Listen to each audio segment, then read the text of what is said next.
Morning.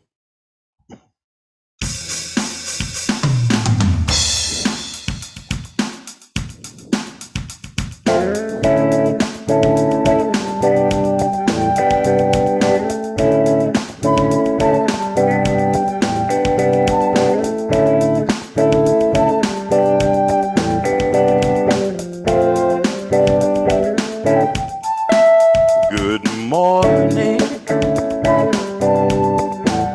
Good morning. Good morning. Good morning, my friends. God's blessings upon you. Let's praise the Lord together, my friends. We have all awakened in God's shelter. Now we've come to praise His name together. Good morning. Good morning. Good morning. Good morning. Good morning. Good my friend. My friend. Sing Hosanna. Hosanna. Hallelujah. Hallelujah. Allah Paya Bahala in the sanctuary of our Lord's protection and the stronghold of our Lord's defense. With His love our spirits are illumined as we glorify His name. Our hearts are blessed. Good morning. Good morning. Good morning. Good morning. Good morning. Good morning, my friend. My friend. Good morning. Good morning. Good morning. Good morning. Good morning. My friend. My friend. Good morning. Good morning.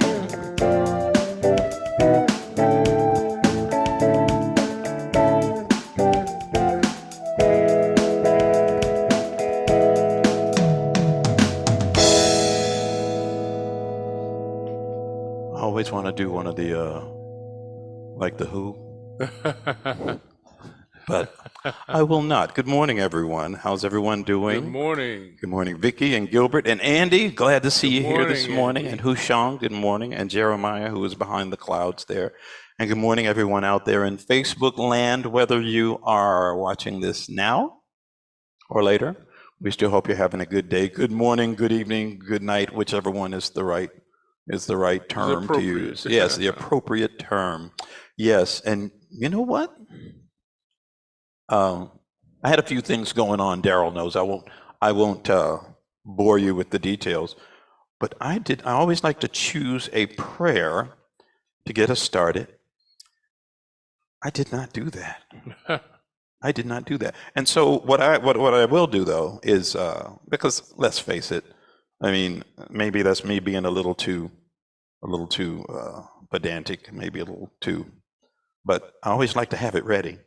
And yet it seems like when we just turn to a prayer so often, it's apropos. You find the one that's quite appropriate. So here's a prayer for heavenly blessings from Baha'u'llah. Praise be thou, O Lord my God. Wow. Wow is not in the prayer, but wow. Praise be thou, O Lord my God. Every time I attempt to make mention of thee, I am hindered by the sublimity of thy station and the overpowering greatness of thy might.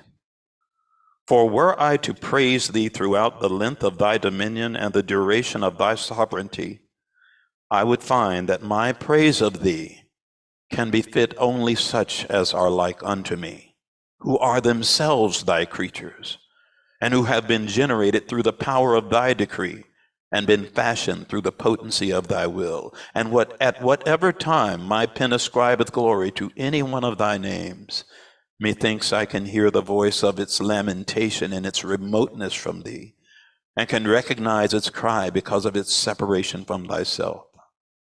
I testify that everything other than thee is but thy creation and is held in the hollow of thy hand. To have accepted any act or praise from thy creatures is but an evidence of the wonders of thy grace and bountiful favors, and a manifestation of thy generosity and providence. I entreat thee, O my Lord, by thy most great name, whereby thou didst separate light from fire and truth from denial, to send down upon me and upon such of my loved ones as are in my company the good of this world and of the next. Supply us then with thy wondrous gifts that are hid from the eyes of men.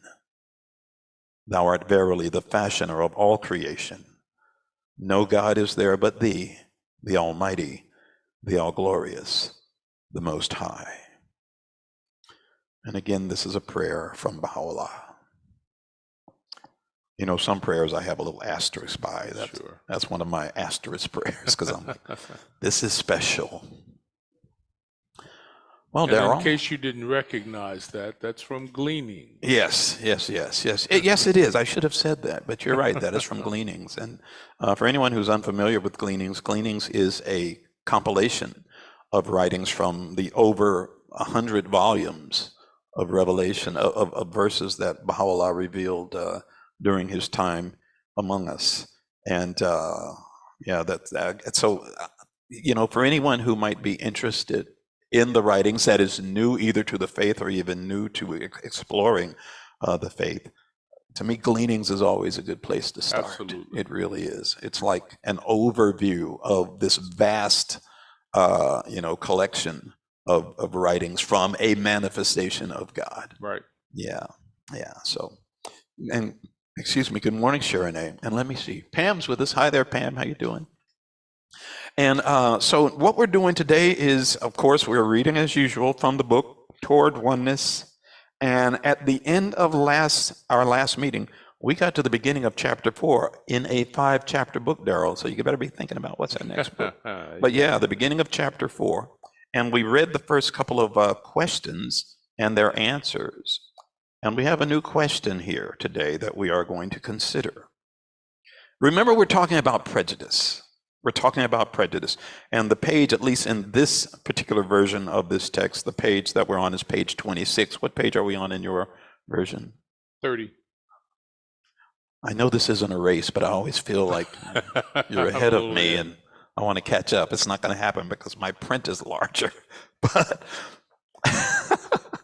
But the question, and again, we're dealing with prejudice. We're working on prejudice. And before we get to that, the chapter and title is How to Address Issues of Prejudice. How to address issues of prejudice. Word of God for this day. Yes. Revelation for this day.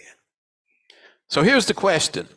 Well, I don't know. You want to read the question? Yeah, sure. If I have concerns about how the community is dealing with issues of race and culture, where and to whom can I address them? Ooh. So here are the writings. The first one is from the Universal House of Justice. The administrative order provides channels for expression of criticism, acknowledging as a matter of principle that it is not only the right, but the vital responsibility of every loyal and intelligent member of the community to offer fully and frankly, but with due respect and consideration to the authority of the assembly, any suggestion, recommendation, or criticism he conscientiously feels he should in order to improve and remedy certain existing conditions or trends in his local community. Correspondingly, the Assembly has the duty to give careful consideration to any such views submitted to them. Apart from the direct access which one has to an assembly, local or national, or to a counselor or auxiliary board member, there are specific occasions for the airing of one's views in the community. The most frequent of these occasions for any Baha'i is the 19-day feast, which, besides social and spiritual aspects, fulfills various administrative needs and requirements of the community, chief among them being the need for open and constructive criticism and deliberation regarding the state of affairs within the local Baha'i community. At the same time, Shoghi Effendi's advice, as conveyed by his secretary, goes on to stress the point that all criticisms and discussions of negative character which may result in undermining the authority of the assembly as a body should be strictly avoided. For otherwise, the order of the cause itself will be endangered and confusion and discord will reign in the community. You know I'm going to stop you. You knew that, didn't you, Daryl? You knew I that. had a feeling you. Good morning, Sharonay. I'm looking at the very first. Good morning. It's good that you're here. We're glad you joined us. Thank you. I'm happy to join you. Yes. Now, the question, again, if I have concerns about how the community is dealing with issues of race and culture, where and to whom can I address them? I think even the question is interesting. Concerns about how the community is dealing with issues of race and culture in this day and time. I don't know how any community can get around the importance of dealing with those issues. Now, obviously, Right. Here we're talking about in your local community, but, national, global, city. And again, this, of course, is being addressed to Baha'is, but we could take away that particular aspect, and this still has great relevance to society today. And, the administrative order, I think of that as what? The governing bodies? Yes, absolutely. Provide channels for expression of criticism, acknowledging as a matter of principle that it is not only the right, but the vital responsibility. Right. The vital responsibility of every loyal and intelligent member of the community to offer, to offer fully and frankly any suggestion, recommendation, or criticism he conscientiously feels. So this requires a certain amount of certainly honesty, openness. Oh, absolutely. But also maybe a willingness to deal with uncomfortable topics, uncomfortable issues. Yeah. And the fact that this faith, the trappings, let's say the infrastructure of this faith offers a method or offers an infrastructure for the airing of these grievances Not and so just forth. an infrastructure, but an opportunity. Yes. So to address these issues. And I think about how many times I'm sure many people who have had issues maybe might even avoid dealing with them in the assembly, not in the assembly meetings, but at feast.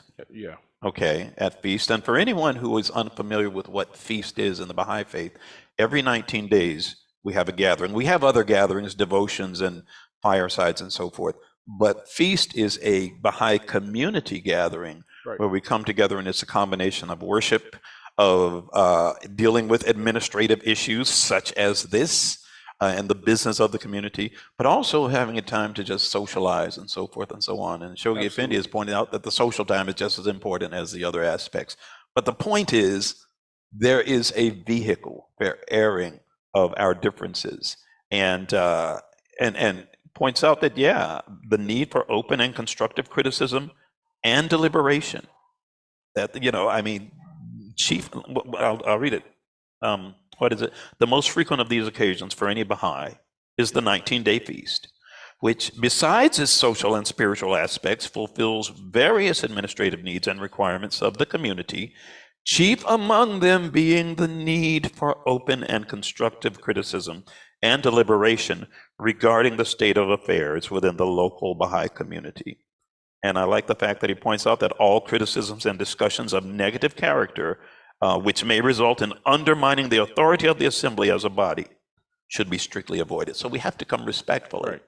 But it's good to be, again, in a community that allows for that you said gives the opportunity for this airing of differences. But we also need to emphasize the importance of the members of the community being willing to deal with uncomfortable topics, and to maybe, instead of that undercurrent of, well, he said, she said, which we are supposed to stay away from anyway, and air our differences in these meetings. So anyway, I know I went on too long about that, but I just felt that, is that what you were thinking? Is he going to shut up? Is he going to shut up? I still have not shut up, have I? And another, no.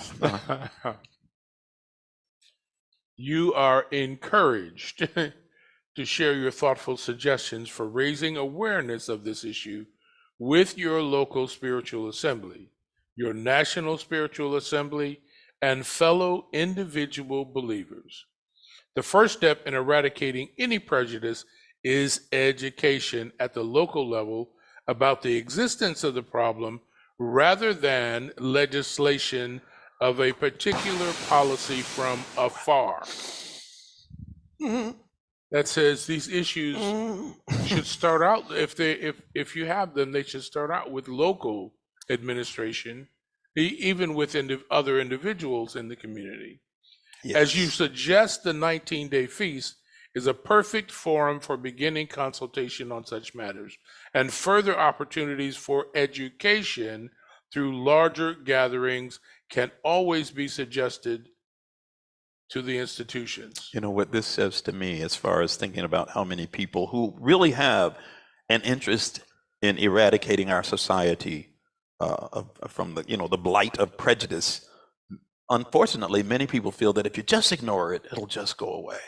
Yeah, that's not necessarily going to work. We know it's not going to work. No, we know it's not going to work. And this says the first step in eradicating any prejudice is education at the local level. How can you educate if you don't deal with it? Exactly. Yeah, education at the local level about the existence of the problem rather than legislation of a particular policy from afar.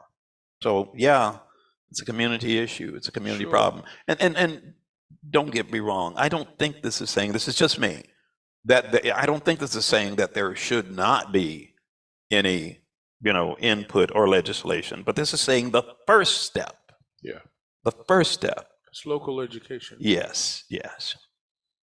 Okay. You ask in your letter for guidance on the implications of the prohibition on backbiting, and more specifically, whether in moments of anger or depression, the believer is permitted to turn to his friends to unburden his soul and discuss his problem in human relations.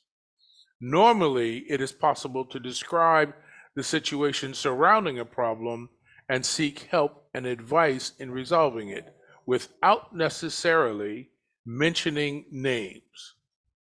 The individual believer should seek to do this whether he is consulting a friend, Baha'i or non-Baha'i, or whether the friend is consulting him. Abdu'l-Baha does not permit adverse criticism of individuals by name in discussions among friends, even if the one criticizing believes that he is doing so to protect the interests of the cause.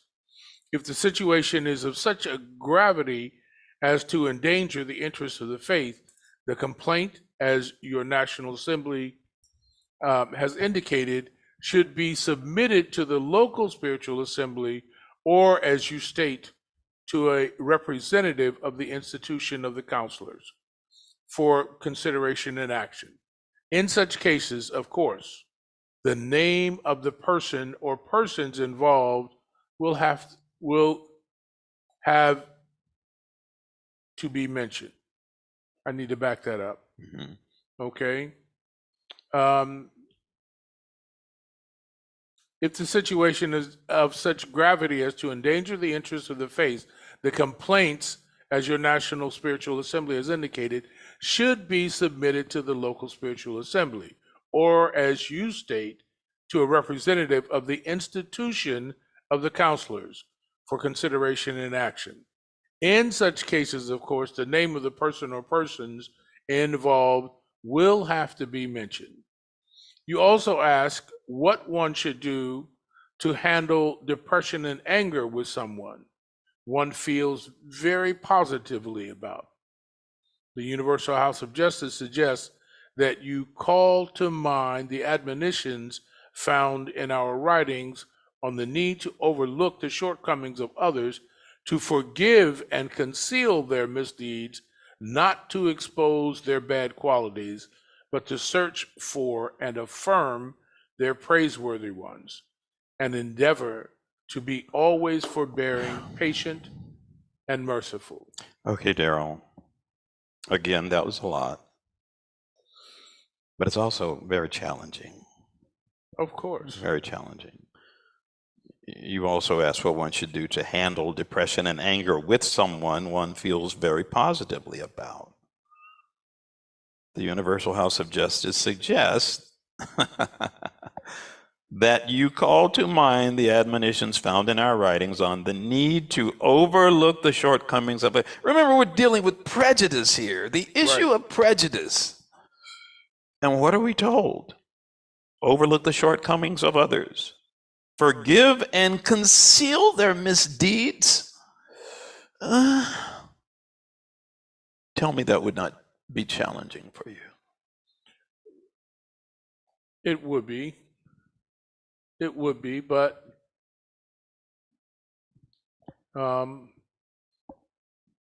would rather avoid discord than to point out issues with someone's character if it were for the good of the community. It's not worth the effort, first of all. It's not worth it. Yeah. Okay, because we are asked to unite.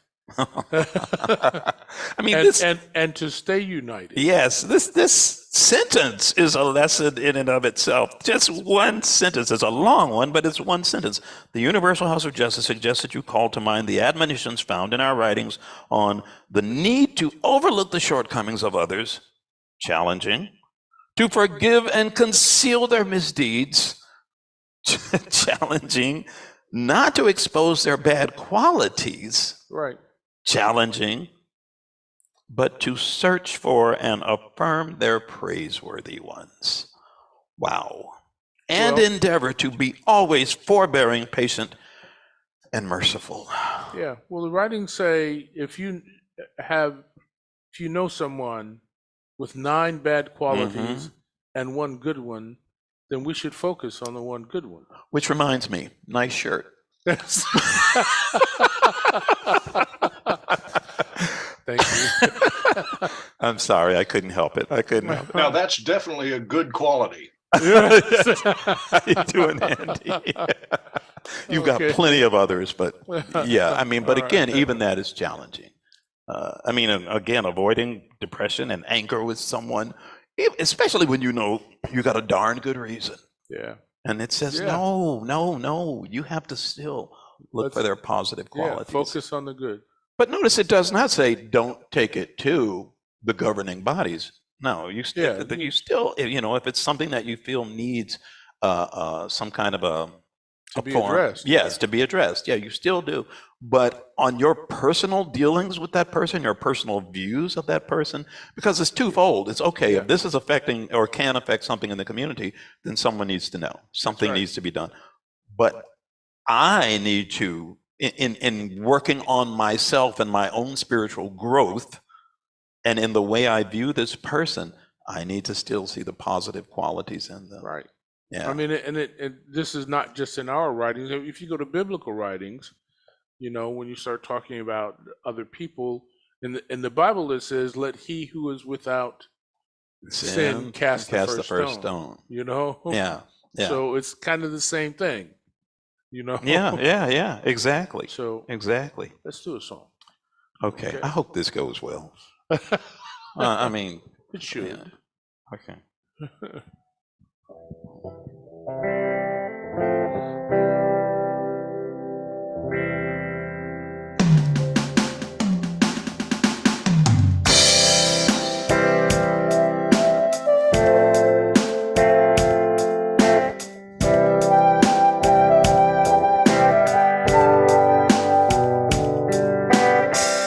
In this day, Baha'u'llah,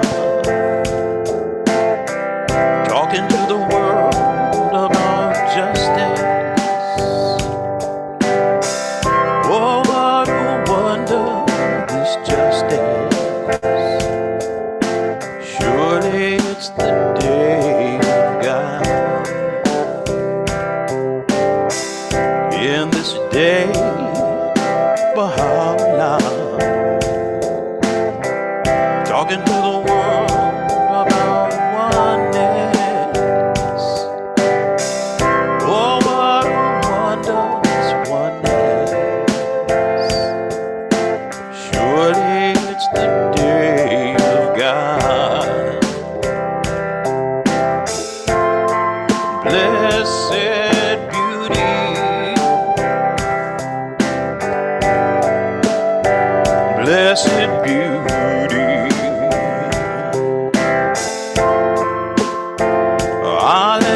Hallelujah, He's come.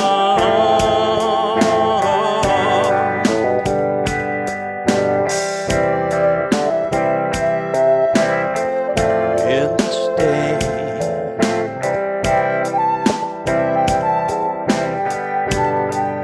oneness.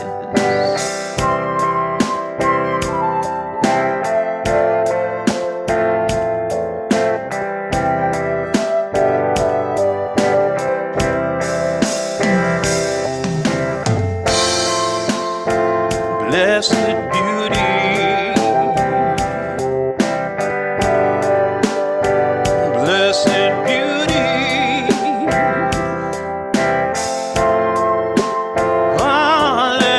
hallelujah, He is come, He is come. In this day, Baha'u'llah,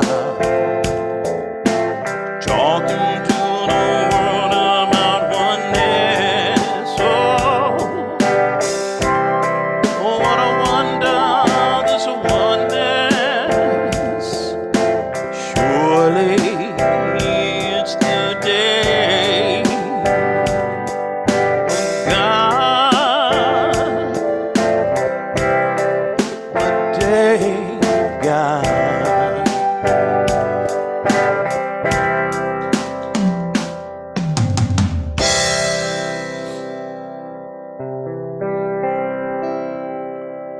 I always like to point out when we do a song that is not something that we put together ourselves.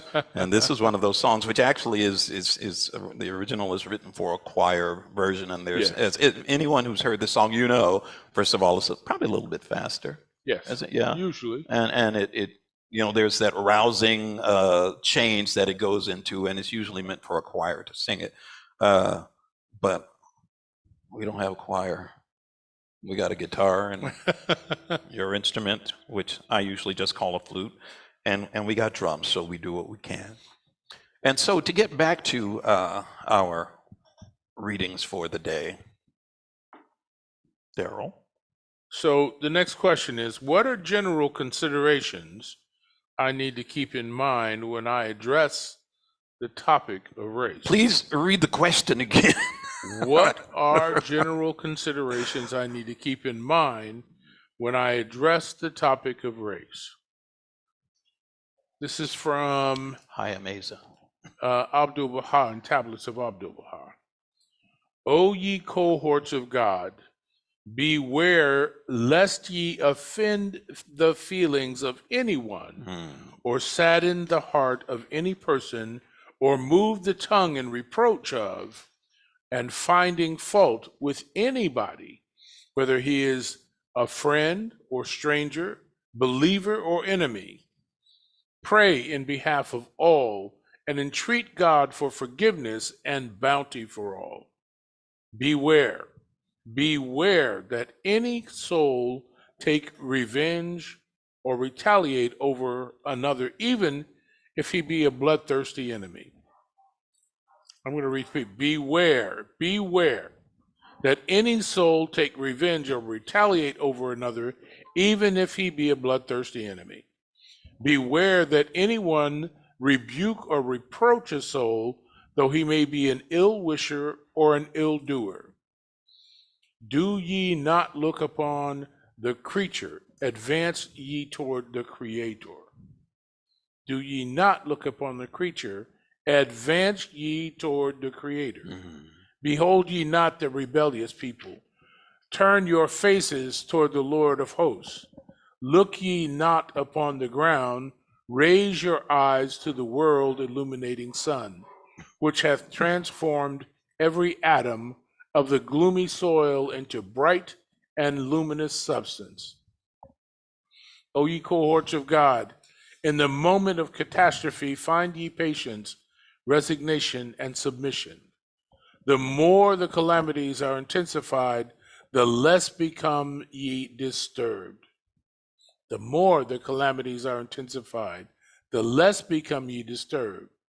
Withstand ye with perfect assurance the flood of trials and calamities through the power of his highness, the Almighty. Excuse me.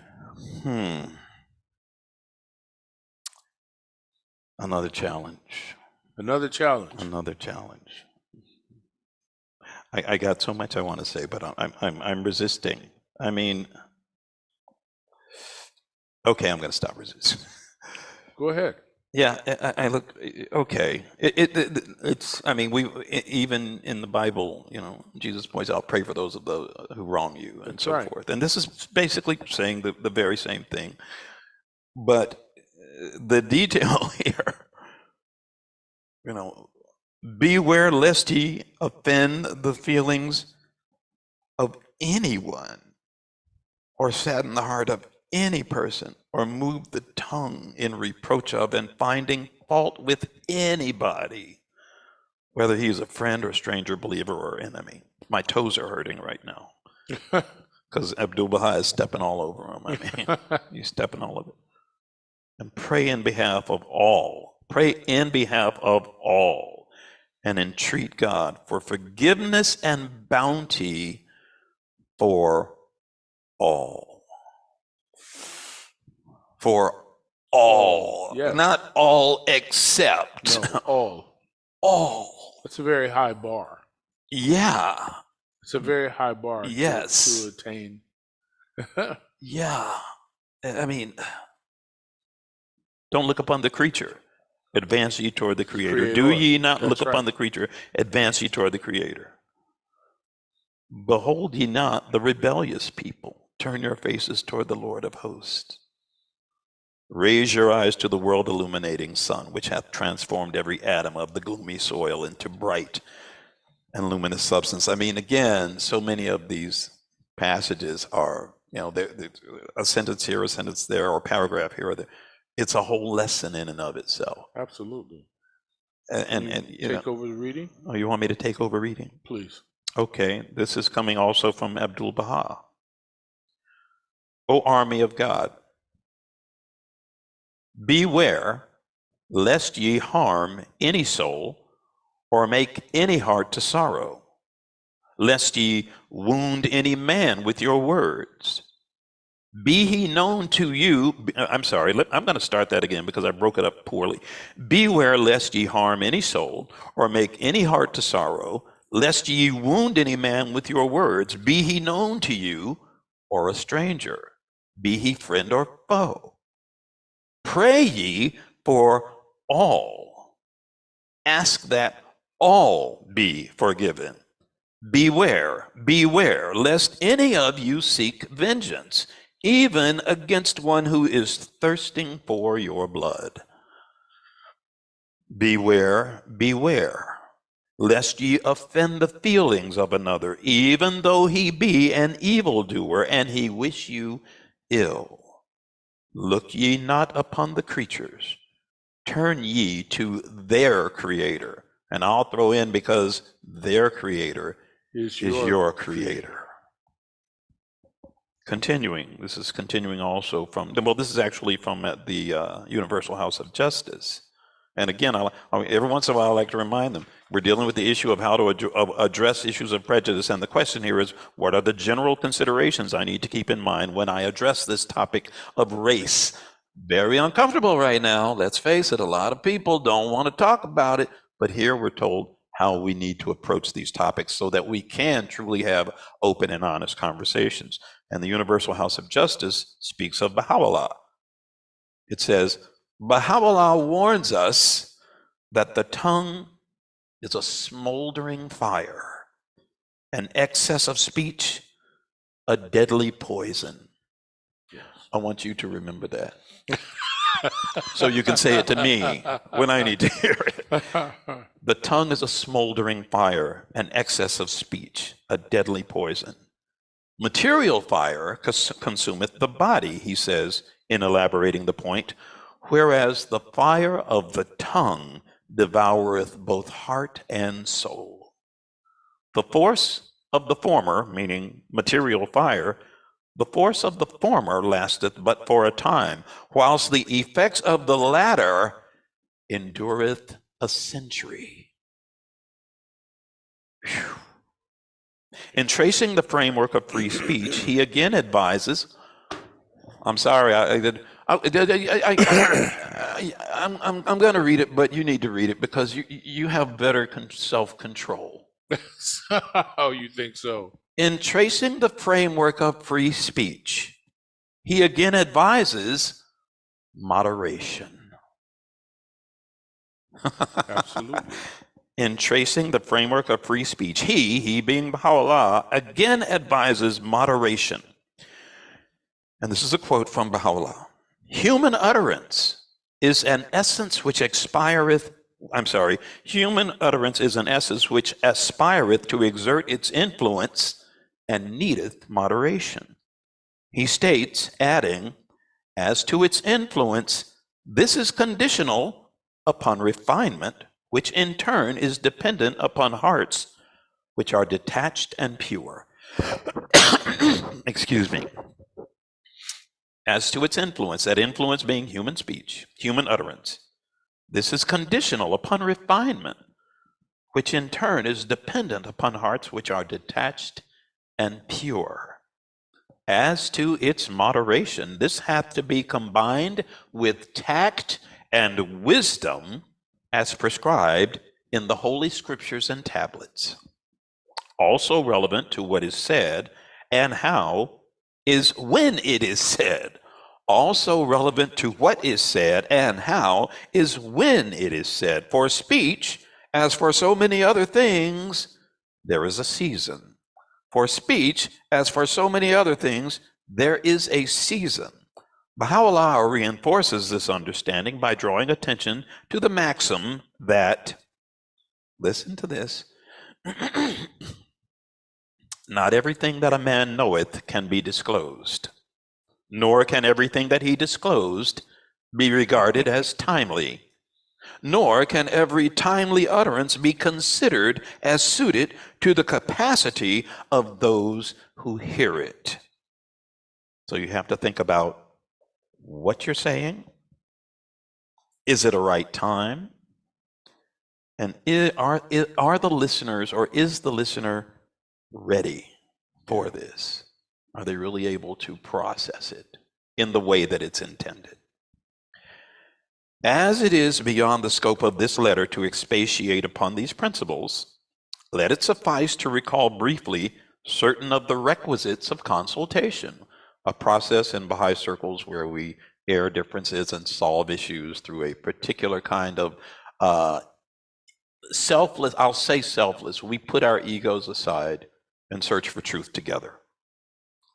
As it is beyond the scope of this letter to expatiate upon these principles, let it suffice to recall briefly certain of the requisites of consultation, particularly for those who serve on spiritual assemblies. Love and harmony, purity of motive, humility and lowliness amongst friends, patience and long-suffering in difficulties. These inform the attitude with which they proceed. These inform the attitude with which they proceed with the utmost devotion, courtesy, dignity, care, and moderation to express their views, each using perfect liberty, both in so doing and in unveiling the proof of his demonstration. That's a lot. It's a lot. You know, you have to be open, you have to be honest, but you also have to be respectful. All right. You have to be respectful, you have to be patient. If another contradicts him, he must not become excited. Wow. If another contradicts him, he must not become excited, because if there be no investigation or verification of questions and matters, the agreeable view will not be discovered, neither understood. If another contradicts him, there's going to be some disagreements. If we're being open and honest, there will be some disagreements. If another contradicts him, he must not become excited, because if there be no investigation or verification of questions and matters, the agreeable view will not be discovered, neither understood. The shining spark of truth cometh forth only after the clash of differing opinions. The shining spark of truth cometh forth only after the clash of differing opinions. If unanimity is not subsequently achieved, decisions are arrived at by majority vote. So if you are going to actually deal with this issue of prejudice, how are you going to approach it? Do you attack one another? Not supposed to. You're supposed to be listening to one another and actually praying that we can come to agreements while searching for truth, while respecting one another, and while, I guess, facing the fact that, yeah, okay, you're a creature of God, a creation of God, just like I am, and I have to respect that. I have to respect that. So I apologize for things I've said in the past. You are forgiven. Thank you very much. And at this time, again, we're going to stop there. We have not finished with chapter 4. We've still got, a few pages to go with chapter 4, quite a few. Yeah. So this could go over the next couple of weeks at least, next 2 or 3 weeks, yes. It's a rather long chapter compared to the previous ones. And at this time, as always, we like to open up for prayers or songs or readings from anyone who chooses to share. One thing I want to point out is that I did speak with someone about Camby's. We're trying not to constantly, hound them with how's he doing. And while it is not an authoritative source, I heard he's doing better. Yes. Okay. I hope I that heard the same thing. Yeah. Okay. So please keep again Camby's and Farah in your prayers, and also Farhad Narozi, who lost his mother this week. Please pray for the progression of her soul and pray for their peace and ability to deal with this difficult time. So at this time, as always, we like to have we can't have our Camby's moment. I will continue to mention Camby's, but we can have our Andy Murphy moment. Andy, do you have something to share with us today? He's got his axe in his hand. All righty.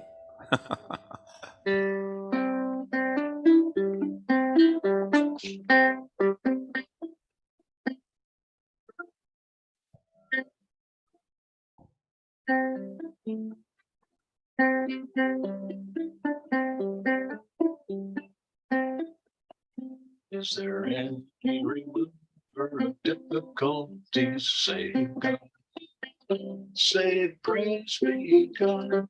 He is God. All are his servants, and all the by his spirit.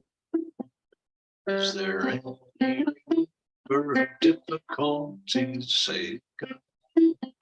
Say, praise be God. He is God. All are his servants, and all are his.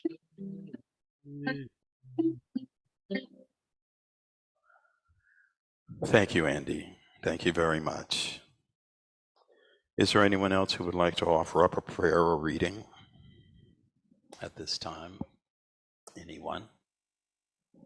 And I think Anthony, shall I?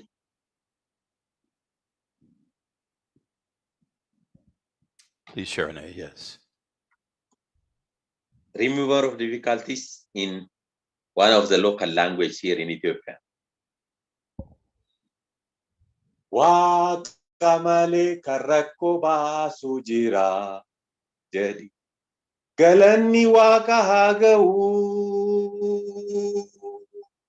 inni waaqa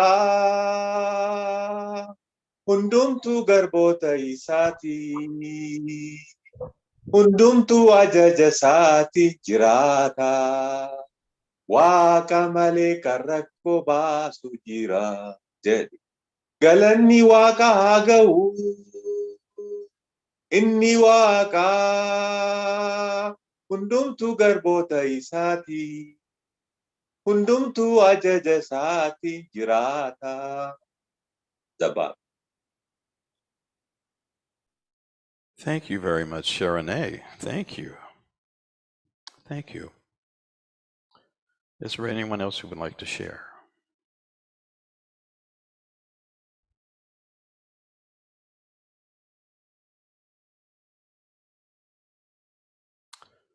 Well then, let me reposition our little Facebook streaming camera.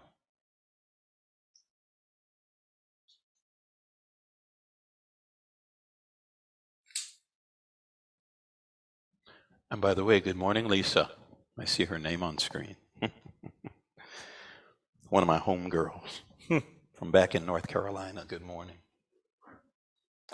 Well, as always, we like to point out that this is a community effort.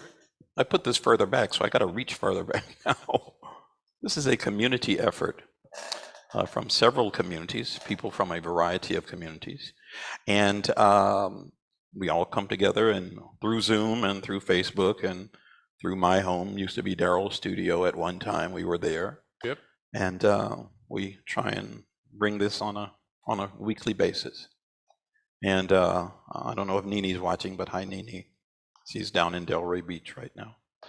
And if you would like to know more about the Baha'i Faith, there are some definitive websites that... And they are www.baha'i.org, www.baha'i.us, www.bahaiteachings.org. And if you happen to be in the Tampa Bay area or the Clearwater area, you can always go to the Clearwater Bahá'í website at www.clearwaterbaha'is.org. Yes. Yes. And so I always like to point out that this is a labor of love. It is, isn't it? It is. It's a labor of love. And yes. because it's a labor of love, I'd like to say, if you are loved, you are truly blessed. If you share your love, then everything around you and everyone around you is blessed. And it's the cheapest and easiest thing you can do. And I guarantee you, if you do that, you will not regret it, because it improves the world of all you know.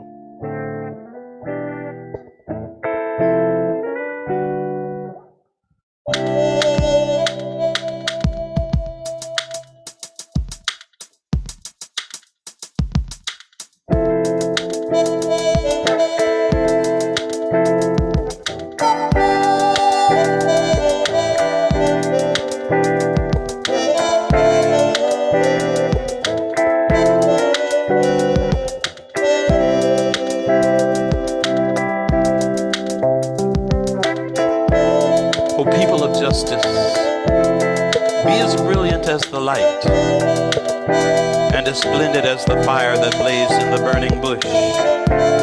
The brightness of the fire of your love will no doubt fuse and unify the contending peoples and kindreds of the earth,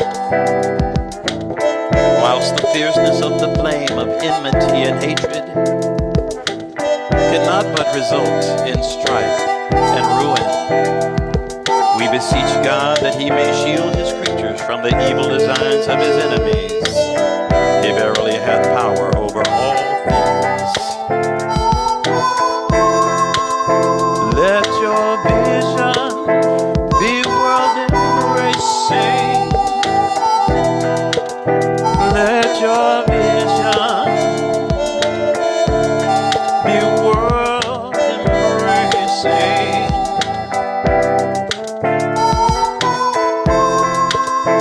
Let your vision be world embracing.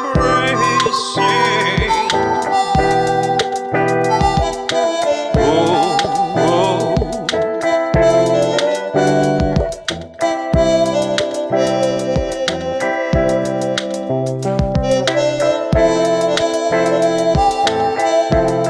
Be world embracing. Let your vision be world embracing.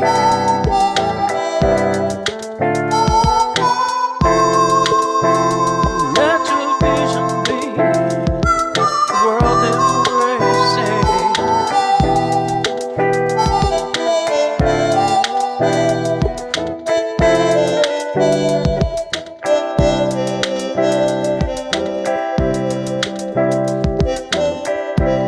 Watch over yourselves, for the evil one is lying in wait, ready to entrap you.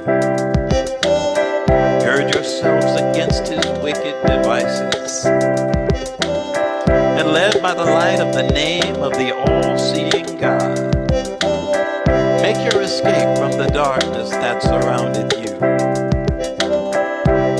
Let your vision be world-embracing, rather than confined to your own self.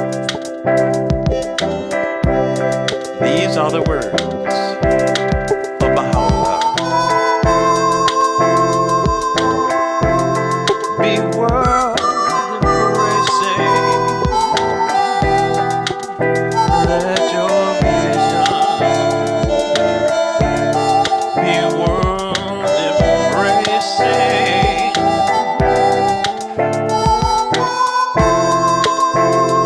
Let your vision be world embracing. Whoa, whoa.